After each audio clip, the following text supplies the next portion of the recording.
1979. El mundo se veía conmovido. Un puñado de poetas armados ponían fin a la sangrienta dinastía somocista en la Nicaragua de Sandino. En el resto de América Latina continuaba la sucesión de dictaduras sangrientas impuestas por el imperialismo a lo largo y a lo ancho de la patria grande. Nuestro país padecía desde hacía ya 3 años la dictadura de los usurpadores Videla y Martínez de Hoz. El llamado proceso de reorganización nacional, continuador en el siglo XX de la Organización Nacional de Mitre, impuso la doctrina de la seguridad nacional, versión actualizada con que la civilización oligárquica se impuso a la barbarie para posicionar los intereses agroganaderos en la nueva División Internacional del Trabajo.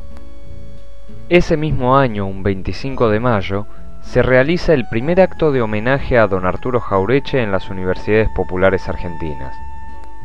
4 años antes, un grupo de militantes de la izquierda nacional, Jorge N. Esplimbergo, Hugo Andrade y Miguel Rodas, entre otros, previendo la interrupción institucional, comenzaron a diseñar una táctica que permitiera hacer política bajo formas que se adaptaran a situaciones más acotadas. La contrarrevolución del 76 superó la imaginación de aquellos hombres. El Jauretche tuvo, como suele suceder en toda construcción humana, su protohistoria. Fue la casona de Iván Grondona en Montevideo y Corrientes testigo de las primeras charlas públicas realizadas bajo circunstancias en que el terror político y la crítica de las armas hacían muy difícil la militancia revolucionaria. Le cupo a don Elías Castelnuovo tener el honor de realizar la primera exposición pública en la casona.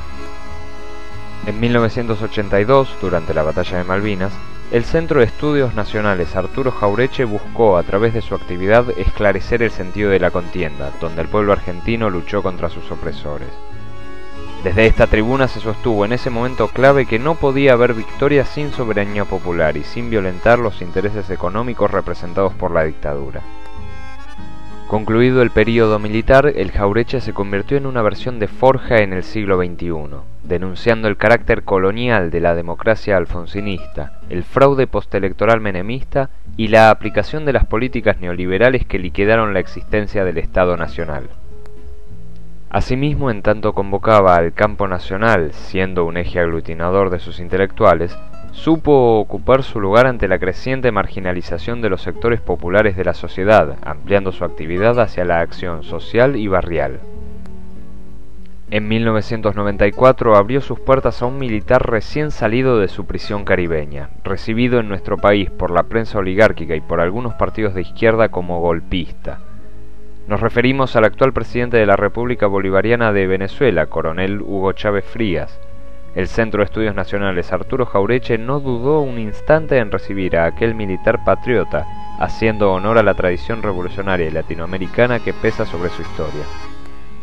Tampoco dudó el Jauretche en hacerse presente a través de sus militantes, cuando la pueblada del 19 y 20 de diciembre echó de la Casa Rosada a los personeros de la oligarquía y el imperialismo y abrió un nuevo capítulo de la política nacional. En esta década, el Jauretche se ha mostrado a la altura de su trayectoria mediante diversas actividades realizadas junto a compañeros de todo el arco nacional y popular latinoamericano. Alberto Metol Ferré, teórico de la izquierda nacional uruguaya, y el doctor Carlos Escarrama Lavé, autor de la Constitución Bolivariana, fueron algunas de las figuras de la patria grande que pasaron por nuestro centro de estudios. También han pasado en estos 30 años militantes e intelectuales argentinos como Norberto Galazo, Antonio Cafiero, Ricardo Forster, Mario Gurioli, Fermín Chávez, Jorge Cosia, el vicecomodoro Horacio Ricciardelli, Roberto Pardía, el ingeniero Horacio Giberti, Ana Lorenzo, Gigi Constella, el general Jorge Leal y Humberto Ferraresi, entre otros. Sus protagonistas de ayer y hoy no alcanzan a percibir en su real dimensión la lucha patriótica, auténtica y desigual de estas 3 décadas. Ese puñado de militantes que dieron el paso fundacional, más los jóvenes que luego se sumaron, lograron resistir el tsunami neoliberal de los 90, cuando el enemigo era el Estado y el dios mercado ejercía su omnímoda dictadura. Estos modestos hombres y mujeres demostraron que la historia existía y que la escribían los pueblos, no los tecnócratas. Esta militancia que semana a semana continúa manteniendo viva la llama de la liberación hacen que cobren vida los retratos colgados en las paredes de la vieja casona de San Telmo. Seguramente esta militancia no quiera reconocer en su tosuda modestia el aporte que hace a la causa de los pueblos. Seguramente responderán, parafraseando a don Hipólito Yrigoyen, en política se hace lo que se debe. Desde aquella base del 45 hay que ir mucho más adelante, más definir y más claramente. Y esto significa la guerra, como he dicho antes, porque no hay conciliación posible entre los fines de la nación vistos en grandeza y los fines de la nación reducidos a un cálculo de mercancía.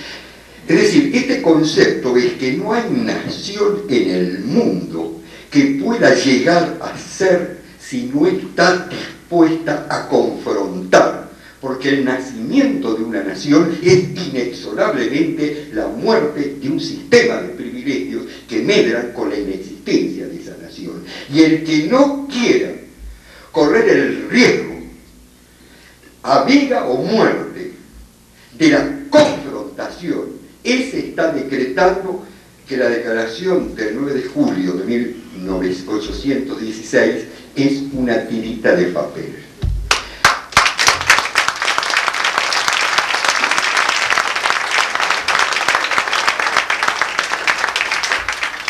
Creo que Jauretche partía de esa actitud, casi diría existencial, que es que el pueblo como titular de la historia puede, pero que llegar a poder y querer es una dura labor en la cual se incluye la batalla ideológica.